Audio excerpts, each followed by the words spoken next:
उस समय काशी में रामानंद स्वामी बड़े उच्च कोटि के महापुरुष माने जाते थे। कबीर जी उनके आश्रम के मुख्य द्वार पर आकर द्वारपाल से उन्होंने विनती की, मुझे गुरु के दर्शन करा दो। उस समय जात पात का बड़ा बोलबाला था और फिर काशी पंडितों और पंडे लोगों का अधिक प्रभाव था। कबीर जी किसके घर पैदा हुए थे, हिंदू के या मुस्लिम के, कुछ पता नहीं था।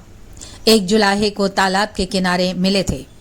उसने कबीर जी का पालन पोषण करके उन्हें बड़ा किया था। जुलाहे के घर बड़े हुए तो जुलाहे का धंधा करने लगे। लोग मानते थे कि वे मुसलमान की संतान हैं। द्वारपालों ने कबीर जी को आश्रम में नहीं जाने दिया। कबीर जी ने सोचा कि अगर पहुंचे हुए महात्मा से गुरु मंत्र नहीं मिला तो मनमानी साधना से हरिदास बन सकते हैं, हरिमय नहीं बन सकते। कैसे भी करके रामानंद जी महाराज से ही मंत्र दीक्षा लेनी है।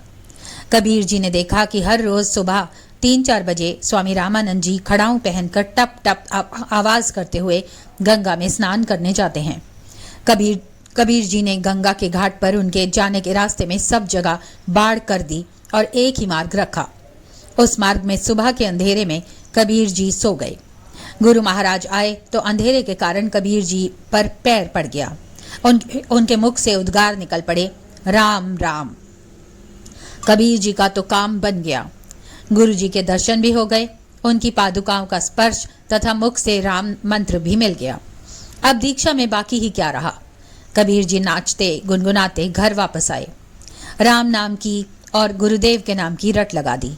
अत्यंत स्नेहपूर्ण हृदय से गुरु मंत्र का जप करते, गुरु नाम का कीर्तन करते हुए साधना करने लगे।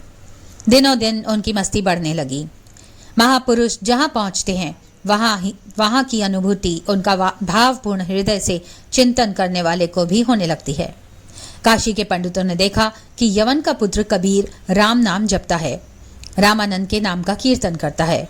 उस यवन को राम नाम की दीक्षा किसने दी, क्यों दी? मंत्र को भ्रष्ट कर दिया। पंडितों ने कबीर जी से पूछा, तुमको राम नाम की दीक्षा किसने दी? स्वामी रामानंद जी महाराज के श्रीमुख से मिली। कहाँ दी? गंगा के घाट पर। पंडित पहुंचे रामानंद जी के पास।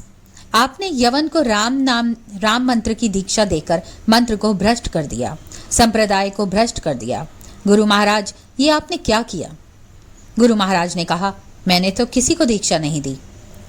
वह यवन जुलाहा तो रामानंद मेरे गुरुदेव रामानंद की रट लगाकर नाचता है, आपका नाम बदनाम करता है। भाई, मैंने तो उसको कुछ नहीं कहा। उसको बुलाकर पूछा जाए, पता चल जाएगा। काशी के पंडित इकट्ठे हो गए। जुलाहा सच्चा कि रामानंद सच्चे, ये देखने के लिए भीड़ हो गई। कबीर जी को बुलाया गया।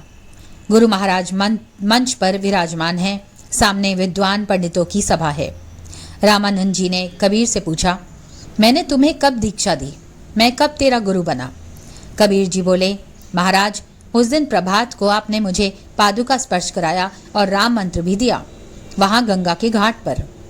रामानंद स्वामी ने कबीर जी के सिर पर धीरे से खड़ाऊ मारते हुए कहा, राम राम राम, मुझे झूठा बनाता है? गंगा के घाट पर मैंने तुझे कब दीक्षा दी?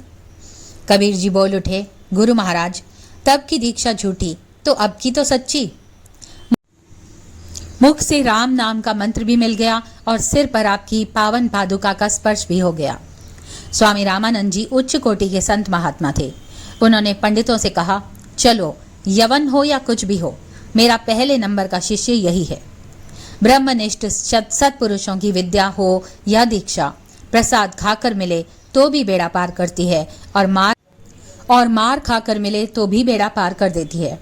इस प्रकार कबीर जी ने गुरु नाम कीर्तन से अपनी सुषुप्त शक्तियां जगाई और शीघ्र आत्मकल्याण कर लिया। ये कहानी मैंने आज पढ़ी, मुझे अच्छी लगी, इसलिए सोचा कि आप लोगों के साथ भी साझा करूं।